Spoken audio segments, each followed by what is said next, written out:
What's going on, basketball fans? Welcome back to another episode of NBA Talk.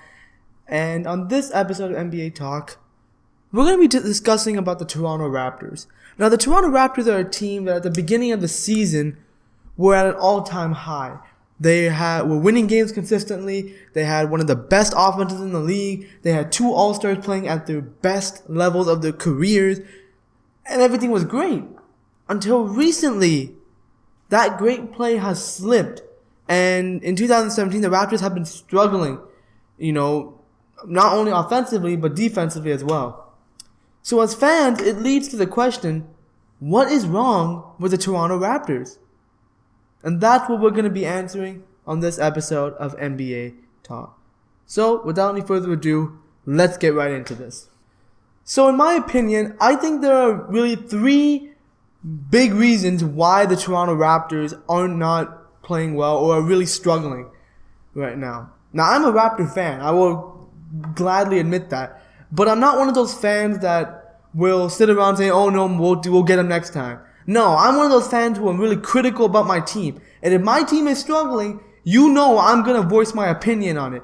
So that's the kind of person I am. So there's three reasons in my opinion. First of all, the Raptors' struggles start on the defensive end, where the team has been struggling defensively. They are currently ranked at the 17th in defensive ranking in the NBA. Now, that you could say that's a solid ranking because a team like the Houston Rockets, who are scorching hot right now, are 16th in defensive rankings. However, for the Raptors, this is bad for them because last year, their defensive ranking was 11th in the NBA. And the fact that they slipped this hard is very bad. Now, the question really is, why did they slip defensively? Well, the answer is actually quite simple. They have no rim protector. Because last year they had Bismack Biyombo. Now, Biyombo is a known rim protector. He is a guy who is not afraid to block a shot. He is a guy who will instill fear into the opponents when they drive. So that they know if Bismack's on the floor, well, I'm not going to drive there because Bismack's here. Bismack's going to block my shot or be a presence. And without Bismack on this team, the Raptors haven't had a solid rim protector on the team. They have nobody who can protect the rim. Now, Jonas Valanciunas, he was supposed to be a rim protector, but he's not. Jonas Valanciunas is not a rim protector. He's not a great defender. We've already established this as Raptor fans. We already know. Jonas Valanciunas, he's not a great defender. Then that leads to Lucas Nogueira. Lucas Nogueira, sure, he's a solid defender, but he's not ready yet to be a quality go-to backup rim protector. You don't have that. So the Raptors really have nobody who can protect the rim. And now this is bad because now opponents aren't afraid to drive into the lane, especially when you have weak perimeter players. Now, DeMar DeRozan isn't the greatest defender in the world, neither is Kyle Lowry. So when you don't have a rim protector, not only as a guard, when you're defending, you're saying, oh wait, I can't let this guy go by. There's nobody here behind me. So you're going to overhelp, you're going to do things of that sort, of that nature. But at the same time, opponents, once they get by you, they know it's a cakewalk. They know that there's nobody there who can stop them. So their only objective is to get by their defender. And the Raptors don't have really good perimeter defenders. And this is where I get annoyed at people when they get pissed off at DeMar Carroll, a player who is known for his defense. The reason why I get annoyed when people criticize DeMar Carroll is that people think that, he's some rim protector, he's some defensive, he's supposed to be a defensive stopper, he's supposed to stop every single player on the floor. That's not who DeMar Carroll is. He's not a rim protector. He is a defender, a solid defender, a really good defender in my opinion. Now, Carroll, he's only guarding his man. So he's controlling his man. So now he has zero control over what the other guys are doing. If they let their man go, well, whose fault is that? That's not Carroll's fault. That's their fault. So Carroll is doing his job. And I really think Carroll does a great job defensively. Nobody can replicate what DeMar Carroll does. He's quick on his feet. He gets into the opposition. He's not afraid. So that's one thing. And another thing is that another argument against what I just said is that the Raptors got Serge Ibaka and PJ Tucker. I understand that. And I'm happy they got those two. They have helped a lot defensively with this team. But you got to understand something. PJ Tucker and Serge Ibaka are not rim protectors. They are great defenders.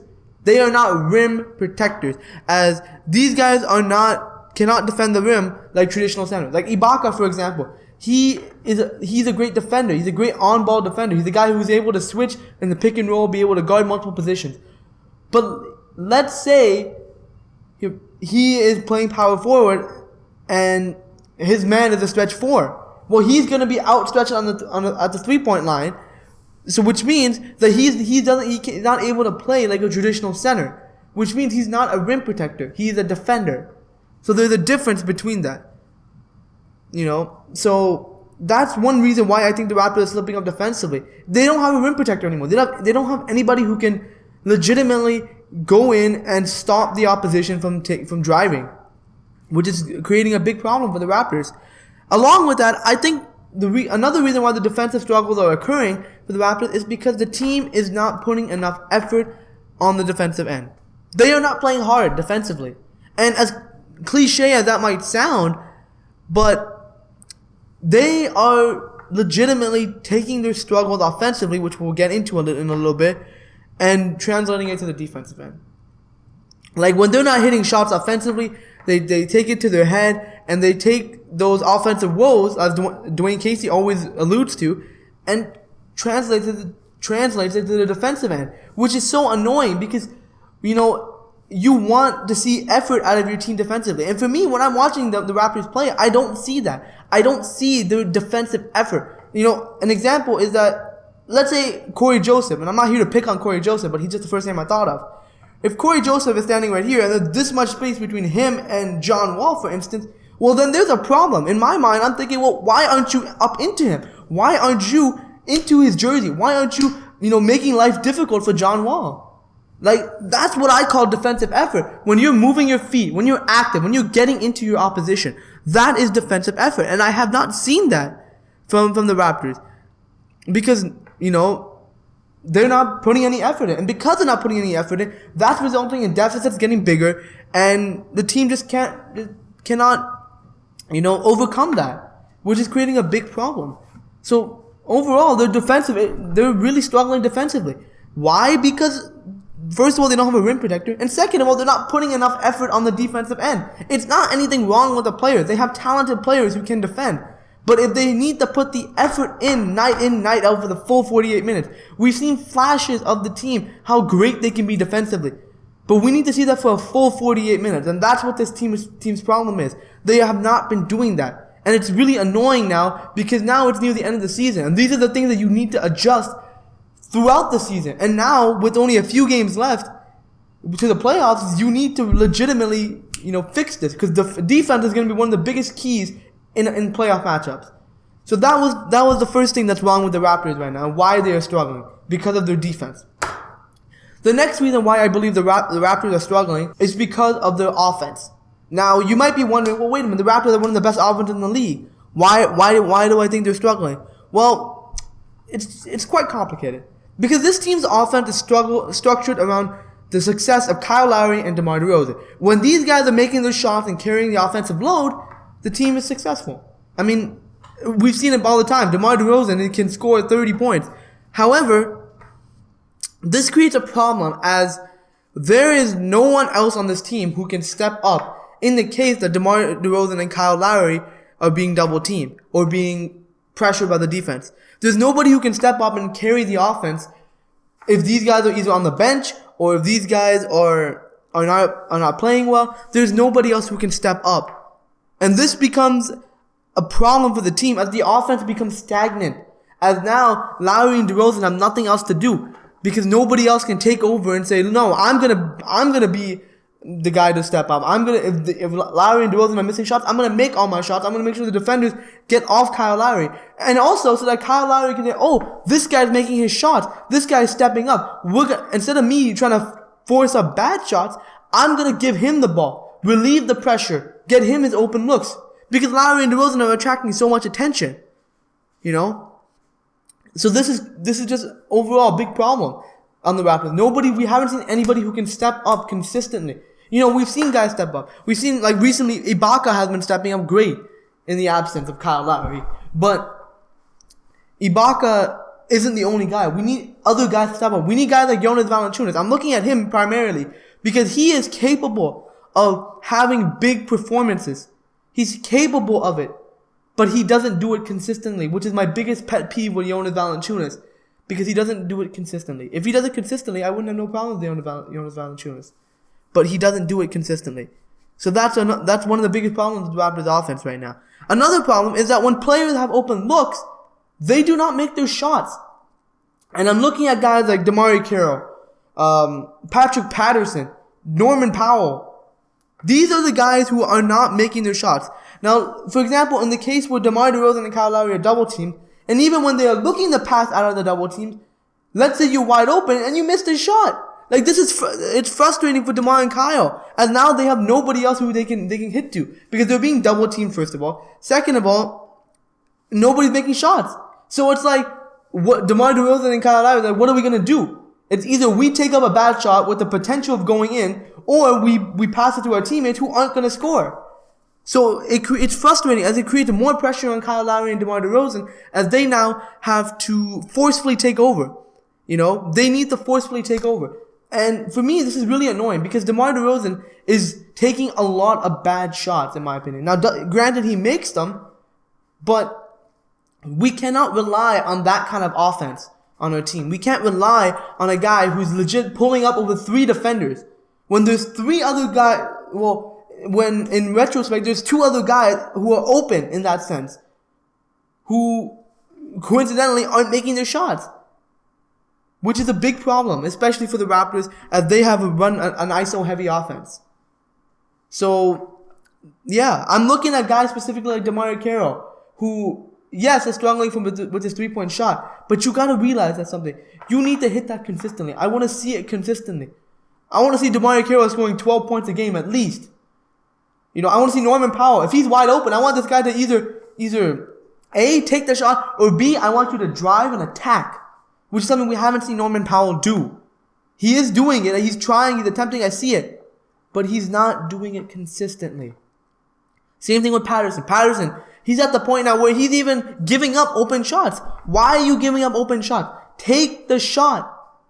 Stop worrying about whether you're going to miss or not. You need to take the shot. You have a higher percent of making a shot that you will take rather than the shots that you won't make. You won't take, sorry. But that's another problem with the Raptors offense, how they have nobody making their shots. And it's becoming really problematic, especially with the absence of Kyle Lowry. And finally, the biggest reason, in my opinion, why the Raptors are struggling offensively is because of their lack of ball movement. Now, this has been my pet peeve with Dwayne Casey for a while. Now, I respect Dwayne Casey. I think he's a great coach. But especially recently, there have been some nights where this team has legitimately only had 7 assists for the team in the entire game. 7 assists. That is sad, considering a player can put up 7 assists on his own. That is sad. That just shows the lack of ball movement the Toronto Raptors have. Because this offense is always based on the ISO. DeMar DeRozan is either A, jacking up a contested shot, or B, he's passing it out, then getting the ball right back and then hitting another contested jumper, or driving and getting fouled. So, yeah, this is not the best offense. Even though it's been working for the Raptors for a while now, this is not, and I repeat, is not the best offense. Especially with the last few games. The Raptors ranked 3rd last in efficiency over the last 3 games. When in general in the NBA, this season they've been 5th in efficiency. So this shows the drop off that they had. How they're taking bad shots now. They're not moving the ball. They're not getting the best quality look. And this is why I think the teams like the Spurs are always successful. As they move the ball, they get the best possible look for the shot. And I've seen glimpses of it. That's the weirdest part for me. Is that when I'm watching a Raptors game, I see great ball movement, especially with the acquisition of Tucker and Ibaka. You can see the ball movement. But the fact of the matter is that the Raptors aren't doing it, which is really frustrating right now, because they're capable of doing it which they're not doing it, which is creating a big problem for the team. And now their offense is so predictable. You know, another great thing about moving the ball is that it keeps the defense on their feet, so they don't know who's taking the shot, who's gonna make it each time down, because you won't know. The ball is always moving. The ball is being active. Whereas with the Raptors, usually the defense already knows. Well, we gotta stop DeMar. We gotta stop DeMar and Kyle. Those are the two options. That's the only thing they're gonna do. They're either gonna give it to one of these two guys, and these two guys are gonna try to score. It's not the way to go. But overall, man, that's really where their offensive struggles come. Their offense has been struggling, which especially with Kyle Lowry out, which is a bad thing. This team is doing bad on that end of the floor, and that's been one of their strongest suits this season. And that's been one of the key factors to their downfall. And finally, the last reason why I think the Raptors are struggling right now is because of the injuries. Now, this is no excuse. I'm not making any excuses for the Raptors, because they should be correcting this on their own. This should not be an issue for them at all. But, you know, guys like Kyle Lowry, DeMar DeRozan, Patrick Patterson, DeLon Wright, DeMarre Carroll, all these guys have missed some time this season with injuries. Not to mention Jared Sullinger before he got traded.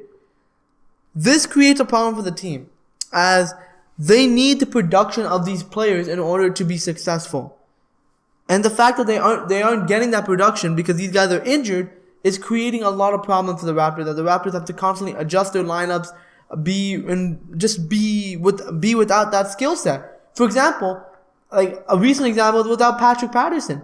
Without Patrick Patterson, this team didn't have a viable option off the bench. They didn't have a guy who was going to bring defensive energy off the bench. They didn't have a guy who was going to bring some offense, some three-point shooting, which is what Patterson's strong at. So they really lost out on that. You know, they didn't have that guy who can contribute both offensively and defensively like Patterson can, which created a lot of problems for the team. Along with that, right now, Kyle Lowry is out, which means that the team is playing without their leader. Kyle Lowry is the number one option on their team. So without him, they not only lose his scoring, they lose his three-point shooting, they lose his driving, they lose his leadership, they lose his defensive tenacity. They lose all that. And Kyle Lowry, he's a guy who plays so much. He plays a major factor on this team. So without him on the lineup, it's extremely difficult to replicate that level of production. You know, so the Raptors have struggled without him. And right now, they're currently struggling. They miss Kyle Lowry because they don't have another point guard who can take over games like Kyle Lowry can, which is creating a massive problem for the Raptors right now. So injuries have been a major factor to the Raptors. And that's really been contributing to why they've been struggling. It's not an excuse, but it's a known fact that without these guys in the lineup, the Raptors have struggled. You know, overall, man, I just think that the Raptors are clearly struggling, despite, you know, people saying, oh no, they're going to make it to the playoffs, they're going to be fine. Not necessarily. These things, if they're not corrected soon, may translate to the playoffs, which is a fear in my mind that this could happen and the Raptors just show up flat in the playoffs and then get bounced out in the first round. And that is my biggest fear with the Raptors. And I'm hoping that doesn't happen. I'm hoping they fix it, they correct what they're doing. I'm seeing great things from the Raptors right now. I'm seeing positives. But we need to do that, take those positives and translate it for a full 48 minutes for the Raptors to be successful and start winning games. There are only 15 games left in the season at the time of recording this video. That means that the Raptors literally have, I don't know, maybe a 60-70% chance of being the fourth seed.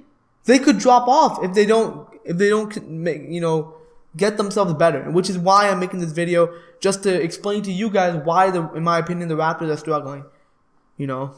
But overall, man, the Raptors are in a rut, and I hope that they fix this, man. I really hope they fix this. Anyways, guys, I hope you guys enjoyed this video. Leave this video a like if you enjoyed it. Subscribe to this channel for more content like this. If you guys want to see more episodes like this, definitely hit that like button or let me know in the comment section if you guys want to see it. And subscribe for more content like this.